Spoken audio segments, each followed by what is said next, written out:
भाग 20. रात्रीचे 11 वाजले होते. धैर्यशीलची कार आणि त्याच्या बॉडीगार्डच्या गाड्यांच्या ताफा राजवाड्याकडे निघाल्या होत्या. वाट लागली आज माई ओरडणार पक्का. धैर्यशील, तुम्हाला लवकर निघता येत नाही का हो? शिवांगीने धैर्यशीलकडे रोखून पाहत म्हणाली. तू जरा शांत बस ना. धैर्यशील वैतागत कार चालवत तिच्याकडे पाहू लागला. ते लोक अर्ध्या रस्त्यातच होते की पावसाला सुरुवात झाली. पाऊस पाहून शिवांगी एकदम खुश झाली होती. अरे यार, अचानक कस काय पावसाला सुरुवात झाली? आत्तापर्यंत वातावरण सगळं ठीक होतं.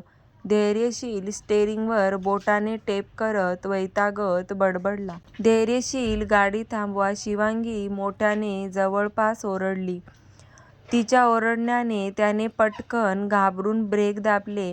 त्याची कार थांबताच त्याच्या मागे येणाऱ्या गार्डच्या गाड्याही थांबल्या. जशी गाडी थांबली तशी शिवांगी पटकन खाली उतरली. शिवांगी, धैर्यशीलने तिला आवाज दिला, पण त्याआधीच मॅडम पावसात भिजायला गेल्या होत्या. आता उशीर नाही का होत? आता माई ओरडणार नाहीत का? धैर्यशील तोंडातल्या तोंडात पुटपुटत म्हणाला. त्याने कॉल करून ब्लूटूथवरून सगळ्यांना माना झुकवण्याची ऑर्डर दिली. लगेच गार्ड्सने माना खाली झुकवल्या. शिवांगी दोन्ही हात हवेत पसरून चेहरा वर करून उभी होती. पावसाच्या धारा तिच्या चेहऱ्यावरून मानेवरून खाली ओघळत होत्या. धैर्यशीलने तिला पाहून आवंडा गिळला.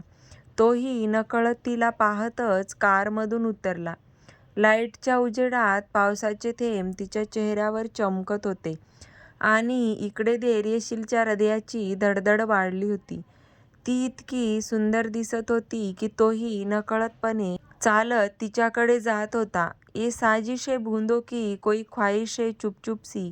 बहुतेक नियतीनेही साजिश केली होती दोघांनाही जवळ आणण्याची. धैर्यशीलही पूर्णपणे पावसात भिजला होता. तो तर भान हरपून तिलाच पाहत होता. तिच्या चेहऱ्यावर असलेले हसू आणि आनंद पाहून तो गालातल्या गालात हसत होता. आज नकळत दोघेही एकमेकांच्या खूप जवळ आले होते. शिवांगीही धैर्यशीलकडे एकटक पाहत होती. तोही भिजल्याने त्याचे केस कपाळावर चिपकले होते. त्याचा तो हँडसम चेहरा पाहून शिवांगी नकळतपणे त्याच्याजवळ गेली होती. दोघेही एकमेकांच्या खूप जवळ होते. पावसात दोघांनाही भान नव्हते. एकमेकांच्या नजरेला नजर भिडली होती. हो ओ सावने सीधा नहीं खुफिया, बडा कुछ तो बरसते हुए कह रहा. त्याने तिच्या कमरेला पकडून जवळ ओढलं तसे तिचे दोन्ही हात त्याच्या छातीवर विसावले. धैर्यशील तिच्या चेहऱ्याचे निरीक्षण करत होता. त्याची नजर मात्र तिच्या ओठावर येऊन थांबली होती. पावसाचे थेंब तिच्या ओठावर पडत होते. तिचे ओठ आणखीनच जास्त आकर्षित दिसत होते. जुगनू जैसी चाहत देखो जले बुझे, मीठी सी मुश्किल है कोई क्या करे. पावसाने आज त्याचं काम उत्तमरित्या पार पाडलं होतं. आज त्या दोघांनाही जवळ आणण्याचा प्रयत्न जो पावसाने केला आणि त्यात यशही आलं होतं. हवा कुछ होले होले जुबा से क्या कुछ बोले, ना दूरी है अब दरमिया देखो ना देखो ना. धैर्यशील पुन्हा एकदा प्रेमाच्या त्या तरल भावनेत वाहवत चालला होता. तर शिवांगीची ही हालत काही वेगळी नव्हती. दोघांच्या हृदयाची धडधड एकमेकांना ऐकू येत होती. धैर्यशीलने तिच्या कपाळाला कपाळ टेकवले होते.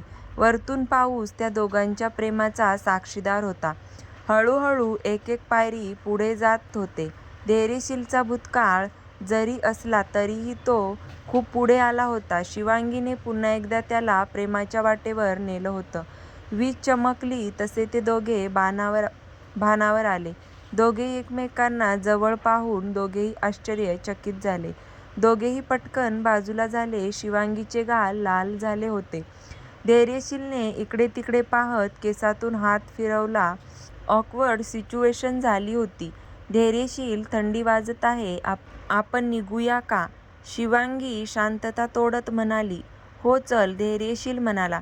दोघेही गाडीत बसल्यावर त्याने हीटर ऑन केला. कुणी सांगितलं होतं पावसात भिजायला? धैर्यशील तिला दरडावत होता. मला आवडतं पावसात भिजायला, शिवांगी म्हणाली. सर्दी झाली ना, घरी गेलो की मस्त आल्याचा चहा पिऊ. आणि हो, तू सर्दीची गोळी घेणार आहेस? धैर्यशीलने तिला एकदम दम दिला. चहा घेईन, पण गोळी नाही हा. मला नाही आवडत, शिवांगी त्याच्यासमोर बोट नाचवत म्हणाली. बघू ते घरी गेल्यावर, धैर्यशील म्हणाला. 15-20 मिनिटांनी सगळ्या गाड्या वाड्यासमोर येऊन उभ्या होत्या. धैर्यशील पहिले कारमधून बाहेर उतरला. त्यानंतर त्याने एक नजर सगळ्या गार्ड्सकडे पाहिले. तसे सगळ्या गार्ड्सने मानाखाली झुकवल्या. धैर्यशील दुसऱ्या बाजूला गेला आणि त्याने कारचा दरवाजा उघडला. दरवाजा उघडल्यावर त्याने तिच्या समोर हात केला.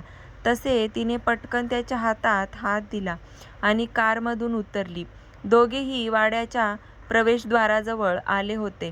दोघांनी एकमेकांना पाहिले आणि एकसाथ पावले टाकली. हॉलमध्ये येताच त्या दोघांनाही कुणीही दिसले नाही. थोडा अंधार होता. बरं झालं माई नाही येत, नाहीतर दोघांना ओरडा पडला असता. चल पटकन, कुणी पाहण्याच्या आत. धैर्यशील शिवांगीचा हात पकडला आणि पटापट पुढे दोघे जात होते की लाईट्स ऑन झाल्या. तसे ते दोघेही थबकले. लगेच दोघंही मागे फिरले. वेळेचे काही भान आहे की नाही? किती वाजलेत बघा. आणि त्यात हा पाऊस. माईचा करारी आवाज त्या हॉलमध्ये घुमला. सॉरी माई, पुन्हा असं नाही होणार. धैर्यशीलने आणि शिवांगीने माईची माफी मागितली. माफी नका मागू, काळजी लागून राहिली होती.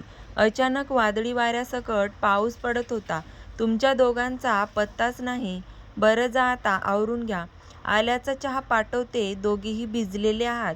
डोके नीट पुसा, नाहीतर सर्दी होईल, माई काळजीने म्हणाल्या.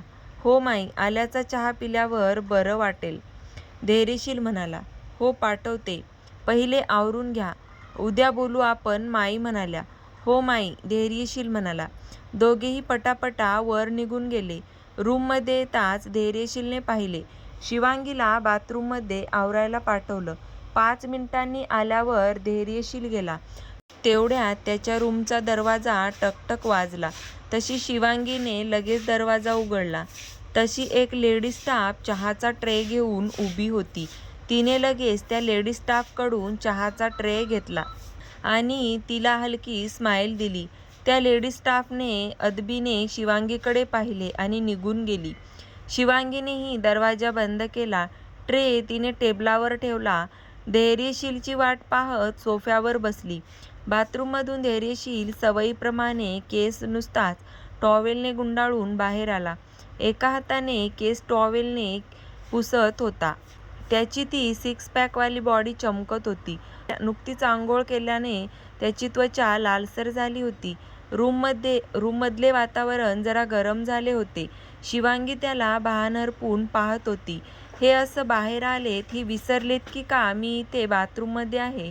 शिव, काहीही दिसतात मात्र एक नंबर. हाय हाय, मेरा दिल तो भांगडा कर रहा है, शिवांगी मनातल्या मनात बोलत म्हणाली. धैर्यशीलकडे टक लावून पाहत होती.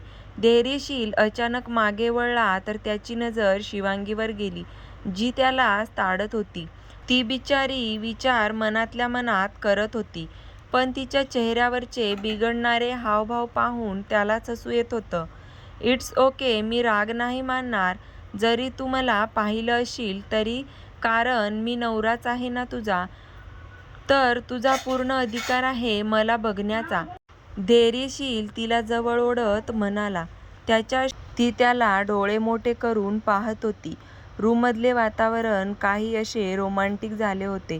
चहा गार होतोय, आपण चहा पिऊया का, शिवांगीने म्हटलं. त्याच्या जवळ ओढण्याने तिला काही सुचत नव्हतं. बोलायलाही येत नव्हतं. तो पटकन तिच्यासमोर असलेल्या सोफा खुर्चीवर बसला.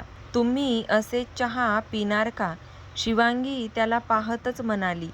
ही चहा प्यायला कितीसा वेळ लागतोय, बस तू पण चहा गार होईल. धैर्यशील चहाचा एक एक घोट घेत तिला पाहत म्हणाला. हां शिवांगी. दोघेही चहा पीत एकमेकांना पाहत होते.